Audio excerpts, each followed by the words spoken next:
हमारे ज्योतिष शास्त्र में चूचे चोला अश्विनी से लेकर के रेवती तक यानी ये 27 नक्षत्र है। अश्विनी मेष राशि में आते हैं और वही रेवती मीन राशि में आते हैं। तो इन 27 नक्षत्रों का हर नक्षत्र का अपना अपना महत्व है। ऐसे नहीं कि सारे नक्षत्र सभी कार्य के लिए शुभ होते हैं और सभी नक्षत्र खराब, लेकिन कुछ ऐसे हमारे नक्षत्र हमारे शास्त्रों में बताए हैं कि जिनमें हम कुछ कार्य कर सकते हैं और किन्हीं नक्षत्रों में कोई कार्य नहीं कर सकते। तो इनमें अगर हम कुछ नक्षत्रों के संयोजन को हम देखें, जैसे धनिष्ठा से लेकर के रेवती तक कुंभ और मीन का चंद्रमा जब आता है तो हम लोग 5 नक्षत्र, उनको हम 5 नक्षत्रों का जो समूह है उसको हम लोग पंचक कहते हैं। वैसे ही हमारे शास्त्र में, और मुख्यतः अगर हम देखें राजस्थान गुजरात प्रांत में, या फिर जो लोग राजस्थान और गुजरात में रहते थे और अब भारत के अन्य प्रांतों में अन्य जगह रहते हैं, वे इसको बहुत ज़्यादा मानते हैं, जिसको हम लोग कहते हैं बिछुड़ा, बिदर या और साधारण भाषा में विशाखा। जैसे पंचक का अगर हम देखें तो ये धनिष्ठा नक्षत्र से रेवती नक्षत्र रहता है, तो वही अगर यह बिछुड़ा, बिदर या विशाखा, तो यह कहते हैं कि विशाखा का अंतिम नक्षत्र का अंतिम चरण ज्येष्ठा का और अनुराधा, ये 3 नक्षत्रों के अंतर्गत जब ये आता है तो उसको हम लोग बिछुड़ा कहते हैं। तो ये 3 नक्षत्रों के अंतर्गत जो चंद्रमा आता है वो कौन सा हुआ, तो वो तो हुआ वृश्चिक का चंद्रमा।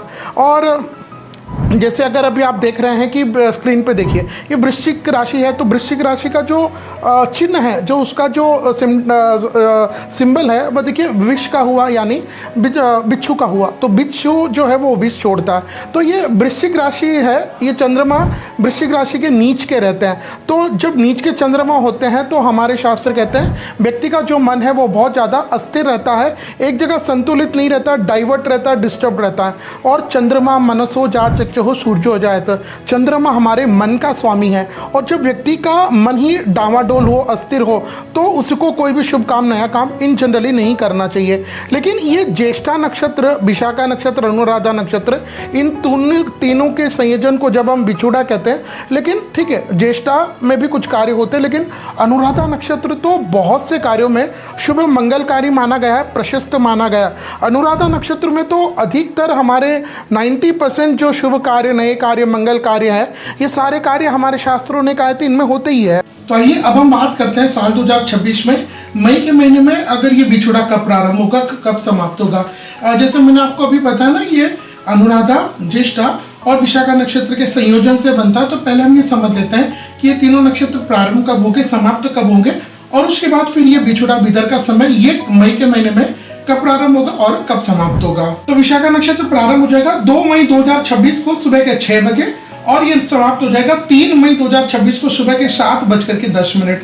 और ये अनुराधा नक्षत्र फिर ये प्रारंभ होगा 3 मई 2026 को सुबह 7:10 से अनुराधा नक्षत्र समाप्त हो जाएगा 4 मई 2026 को सुबह के 9:58।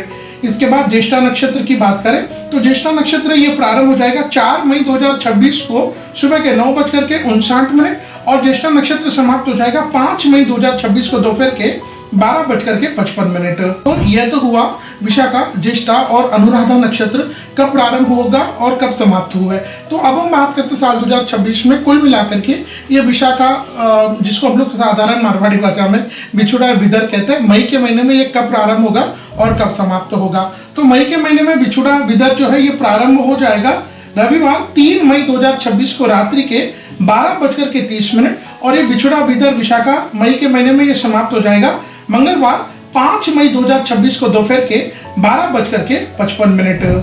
तो यह ज्येष्ठा नक्षत्र कब प्रारंभ हुआ, कब समाप्त हुआ, अनुराधा नक्षत्र कब प्रारंभ हुआ, कब समाप्त हुआ, और विशाखा नक्षत्र कब प्रारंभ हुआ, कब समाप्त हुआ।